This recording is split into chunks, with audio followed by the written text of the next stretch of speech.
Hi friends, today I'm going to be in Psalm 60. If you have your Bibles, go open it up so you can follow along. I am going to read this as I get started, and then I'll share a few thoughts that I had with you. Psalm 60 says, God, you have rejected us. You have broken us down. You have been angry. Restore us. You have shaken the land and split it open. Heal its fractures, for it shudders. You have made your people suffer hardship. You have given us wine to drink and made us stagger. You have given the signal flag for those who fear you, so that they can flee before the archers. Save with your right hand and answer me, so that those you love may be rescued. God has spoken in his sanctuary. I will celebrate. I will divide up Shechem. I will apportion the valley of Succoth. Gilead is mine, Manasseh is mine, and Ephraim is my helmet. Judah is my scepter. Moab is my washband. I throw my sandal on Edom. I shout in triumph over Philistia. Who will bring me to the fortified city? Who will lead me to Edom? God, haven't you rejected us? God, do you not march out with our armies? Give us aid against the foe, for human help is worthless. With God we perform valiantly. He will trample our foes. This psalm I found a little unique among all of the other psalms because David actually very much pinpoints where they are when he writes this psalm. Right in the beginning, he titles it a teaching when they fought Aranaharaim, and Joab returned and struck Edom in the Salt Valley, killing 12,000. So David very much pinpoints where this psalm belongs, and we don't see that in many of the others. We can kind of work through them, look at their language and the different things in the psalm, the elements, and we can place them in David's life. But David did it for us in this psalm.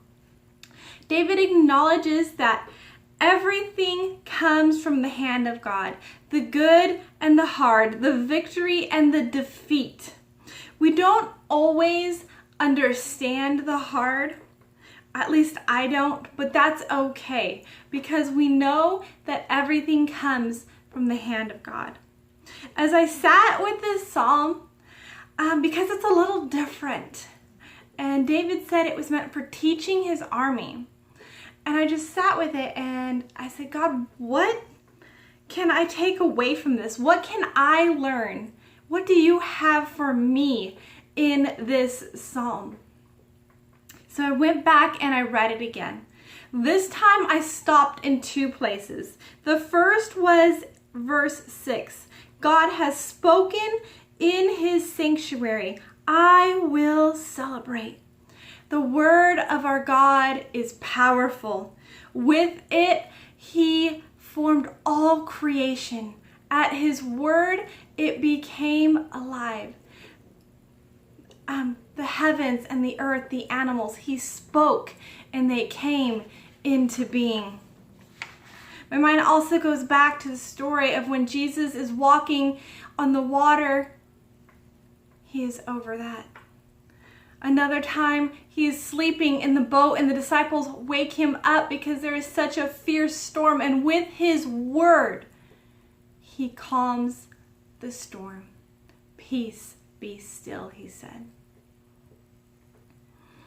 God has spoken in his sanctuary from his throne. Our God is sovereign. He is in control of everything. At this I will celebrate. And in this, I find my peace because nothing is out of control. Everything is under God's control. The second place I stopped was at the end of verse 12. He will trample our foes. David, again, was teaching his people, his men, his army.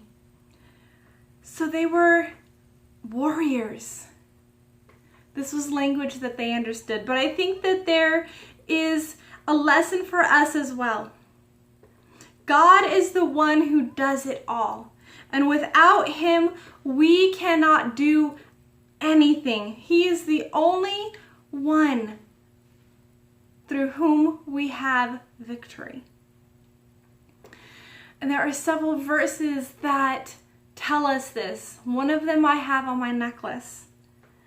It says, all things through Christ, my strength. And it is my reminder daily not to rely on my strength and what I can do, because I have a habit of trying to do things in my own strength. So I bought this necklace to remind me that it's not through my strength, because I get overwhelmed and I get tired and I just want to give up. But this reminder sits here and it reminds me that, yeah, I might be tired, I might be worn out, but I can keep going because it's not in my strength. It is only through God's. It's something that I've learned to quickly share with people. When they hear my story, they hear of my daily life, sometimes I get the response, "You're strong." And I shake my head and I'm like, oh no, I am not. The strength that you see in me is not my own. It is God's. So it is only through God that I am able to do what I am able to do. That is what I have from this psalm. I hope you enjoyed it. Go read it. Go see what God has for you in his word today. See you next time.